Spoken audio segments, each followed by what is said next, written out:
आज मैं आपको एक ऐसी डरावनी कहानी सुनाने जा रहा हूँ जिसे सुनकर आपके होश उड़ जाएंगे। मैं सीटी पर एक मशहूर फिल्मी गाने की धुन बजाता हुआ अपने ख्यालों में खोया चला जा रहा था। रात गहरी हो चुकी थी। मैंने घड़ी देखी, रात के 3 बज रहे थे। समय देखने के बाद मेरे कदम अपने आप तेज हो गए। सर्दियों का मौसम आने वाला था, इसलिए हल्की ठंड महसूस हो रही थी। मैंने अपने हाथ सीने पर बांध लिए और सीटी बजाते हुए तेज कदमों से चलने लगा।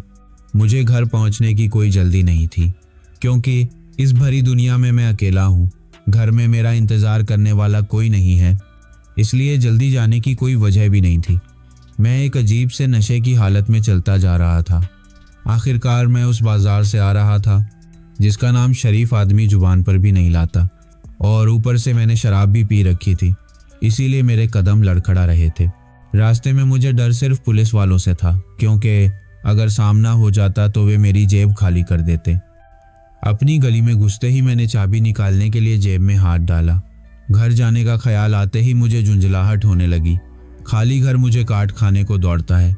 मेरे सहकर्मी कहते हैं कि मुझे शादी कर लेनी चाहिए ताकि घर में कोई मेरा इंतज़ार करे और मैं जल्दी घर जाया करूं। लेकिन मुझे शादी के झंझट से बहुत डर लगता है और उसकी जिम्मेदारियों से मैं हमेशा दूर भागता रहा हूं। मेरे पिता का इंतकाल मेरे बचपन में ही हो गया था, और जब मैं नौकरी पर लगा तो मेरी माँ भी चल बसी। तब से मैं अकेला ही रह रहा हूँ। जैसे ही मैं अपनी गली में दाखिल हुआ, मुझे कुत्ते के भौंकने की आवाज़ आई। मैंने ज़ोर से आवाज़ लगाई तो कुत्ता चुप होकर वापस अपनी जगह चला गया। वह समझ गया था कि कोई जाना पहचाना है। मैं अपने घर के सामने पहुंचा, जेब से चाबी निकाली और ताले को खोलने लगा। तभी मेरी नज़र घर के सामने बने चबूतरे पर पड़ी। वहाँ कोई व्यक्ति सिकुड़कर लेटा हुआ था। साला नशेड़ी होगा, मैंने सोचा, और आगे बढ़कर सोए हुए आदमी की पीठ पर जोर से लात मार दी। आह! एक औरत की चीख सुनते ही मैं घबरा गया।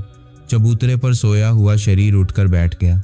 वह एक जवान लड़की थी जो डरी हुई नज़रों से मुझे देख रही थी। तुम कौन हो? होश में आने के बाद मैंने सख्त लहजे में पूछा।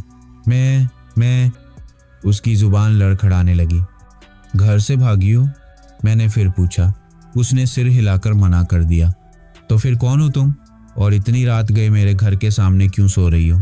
मैं बहुत मुसीबत में हूँ। कुछ गुंडे मेरे पीछे पड़े थे, उनसे जान बचाकर यहाँ आ गई। वह लड़की मेरे सामने बेबसी की तस्वीर बनी खड़ी थी। ठीक है, अंदर आ जाओ, मैंने अपने घर का दरवाज़ा खोलते हुए उस लड़की से कहा। वह लड़की जल्दी से घर के अंदर आ गई। मैं भी उसके पीछे पीछे अंदर चला गया। अंदर पहुंचकर मैंने लाइट जलाई और लड़की को ध्यान से देखा। वह करीब 25-26 साल की थी, सांवले रंग की और देखने में आकर्षक थी। उसके चेहरे, हाथों और पैरों पर खरोंचों के निशान थे।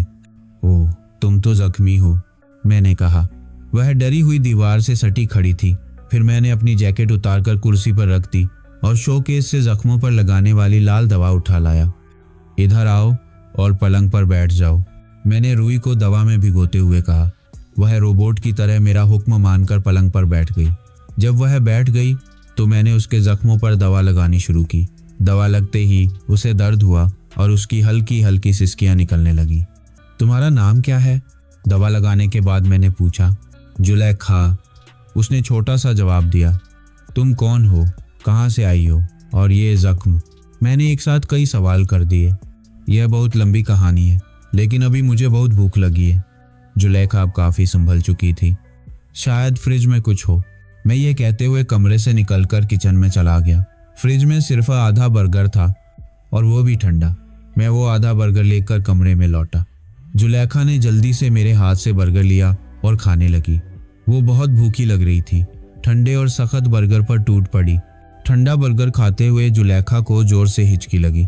मैंने तुरंत कमरे में रखे जग से पानी निकालकर उसे दिया और उसकी पीठ सहलाने लगा। थोड़ी देर में उसकी सांस ठीक हो गई और वो आराम से बर्गर खाने लगी। मुझे बहुत नींद आ रही है, बर्गर खाकर तुम यहीं पलंग पर सो जाना, मैं बाहर आंगन में सो जाऊंगा, मैंने जोर की जम्हाई लेते हुए कहा। वह सिर हिलाने लगी क्योंकि उसके मुंह में बर्गर भरा हुआ था। अगली सुबह जब मेरी आंख खुली तो कुछ देर खाली दिमागा पलंग पर लेटा रहा। फिर उठकर हाथ मुंह धोया और कमरे में झांका। जुलेखा गहरी नींद में सो रही थी। सोते हुए उसके चेहरे पर बहुत मासूमियत थी। मैं उसे देखता रहा। पहले सोचा कि आवाज़ देकर जगा दूं, लेकिन फिर इरादा बदल लिया और उसे सोने दिया। मैं खुद नाश्ता करने होटल चला गया। मैं रोज़ नाश्ता होटल में ही करता था।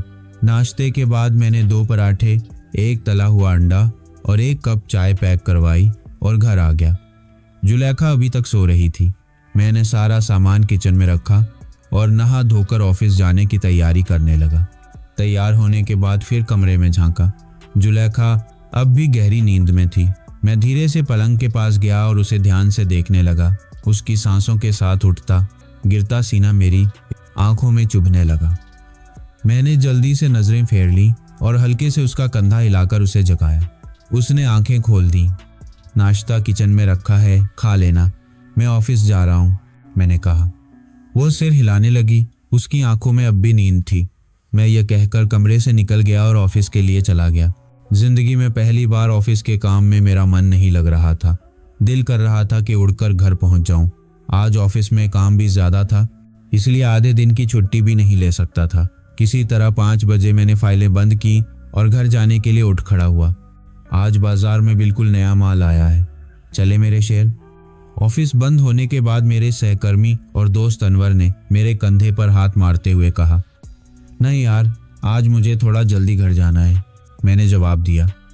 अनवर हैरानी से मुझे देखने लगा। उसकी आंखों में यकीन नहीं था।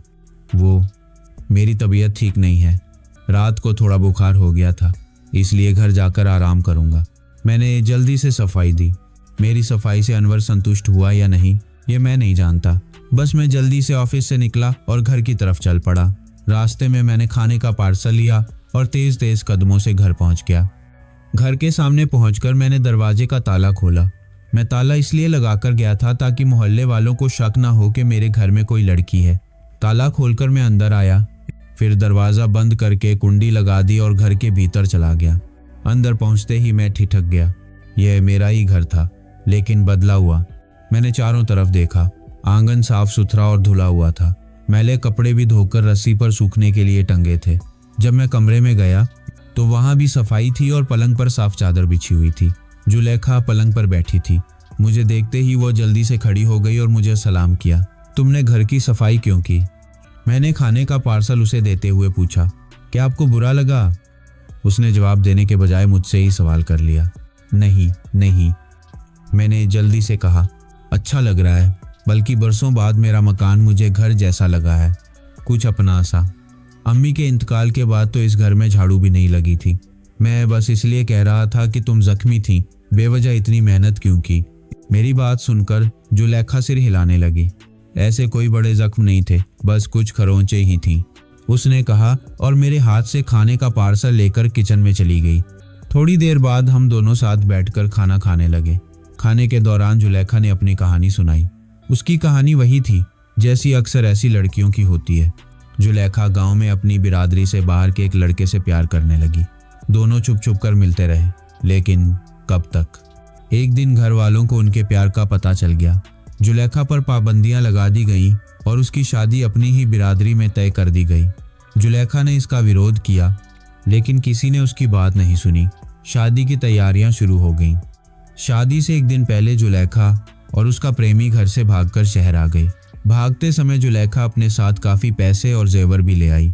जब तक पैसे और जेवर रहे, लड़का उसका खूब ख्याल रखता रहा, लेकिन जब सब खत्म हो गया तो वह जुलेखा को एक कोठे वाली औरत के हाथ बेचकर भाग गया। 3 साल तक जुलेखा कोठे पर मजबूरन मर्दों के साथ जिंदगी गुजारती रही। आखिर एक दिन उसे मौका मिला और वो वहां से भाग निकली। जो पहली ट्रेन दिखी उसी में बैठकर वह इस शहर आ गई। लेकिन हमारे समाज में अकेली औरत के लिए हर तरफ दरिंदे ही दरिंदे होते हैं। मजबूर, भूखी, प्यासी, सबसे बचती बचाती वो मेरे घर की दहलीज पर आकर थक कर गिर पड़ी। जुलेखा की कहानी सुनकर मुझे बहुत अफसोस हुआ और मैंने उसे अपने घर में रहने की इजाज़त दे दी। घर में रहने के बदले जुलेखा घर का काम करने लगी। सफाई के साथ साथ वह खाना भी पकाने लगी और मुझे होटल के तेज़ मिर्च वाले खाने से छुटकारा मिल गया। एक रात मैं आंगन में मच्छरदानी लगाकर सो रहा था कि अचानक मुझे लगा जैसे किसी ने मुझ पर पानी डाल दिया हो। मैं घबराकर उठ बैठा। देखा तो तेज़ बारिश हो रही थी। मैं जल्दी से चारपाई से उतरा, बिस्तर समेटा और सीधे कमरे में चला गया। बारिश की आवाज़ से जुलेखा भी जाग गई थी। अचानक तेज बारिश शुरू हो गई। बिस्तर भीग गया। मैंने कमरे में आकर बिस्तर एक तरफ रखते हुए कहा, आप तो भीग गए हैं, जल्दी से सिर पोंछ लीजिए वरना तबीयत खराब हो जाएगी। कहते हुए जुलेखा ने मुझे तौलिया दिया। मैंने जल्दी से तौलिए की तरफ हाथ बढ़ाया और उसे अपनी ओर खींच लिया। जुलेखा ने तौलिया छोड़ा नहीं था, इसलिए मेरे खींचने से उसे जोर का झटका लगा और वह मेरे सीने से आ लगी, और मैं भी उस अचानक लगे झटके के लिए तैयार नहीं था, इसलिए जुलेखा को साथ लेते हुए पलंग पर गिर पड़ा। जुलेखा मेरे ऊपर थी। उसके शरीर की हल्की हल्की गर्मी मुझे जलाने लगी। आसमान में बादल गरज रहे थे और कमरे में हम दोनों के शरीर तप रहे थे। मेरी सांसें बिखरने लगीं। जुलेखा की सांसें भी तेज चल रही थीं। उसके होंठ कांप रहे थे।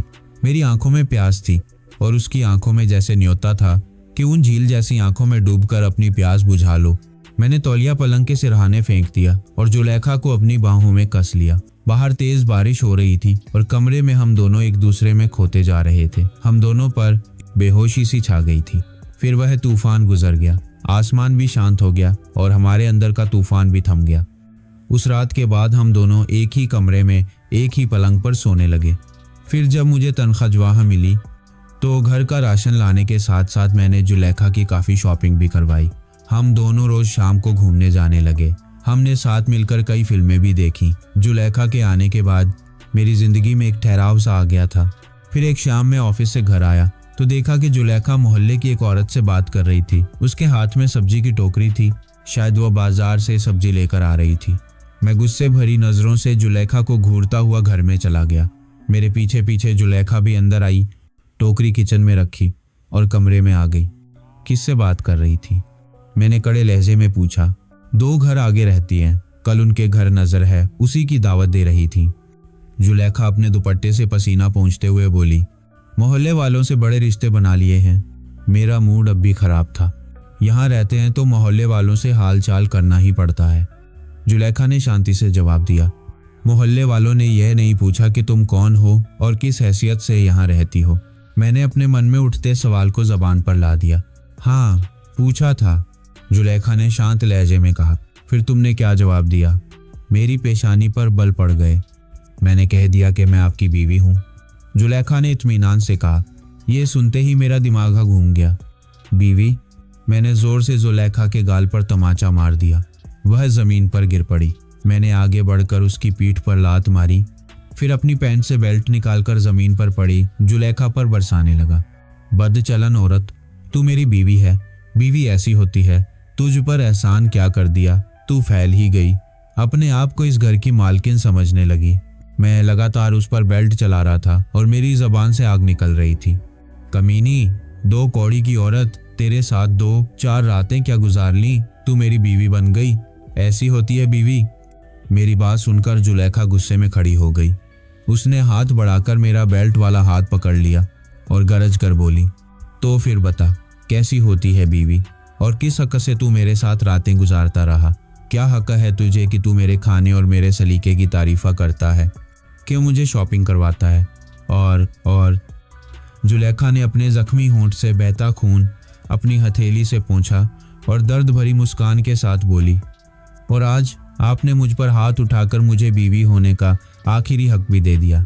जुलेखा की बात सुनकर मेरे हाथ से बेल्ट गिर पड़ी। कहानी पसंद आई तो हमारे चैनल को सब्सक्राइब करें, वीडियो को लाइक करें। शुक्रिया।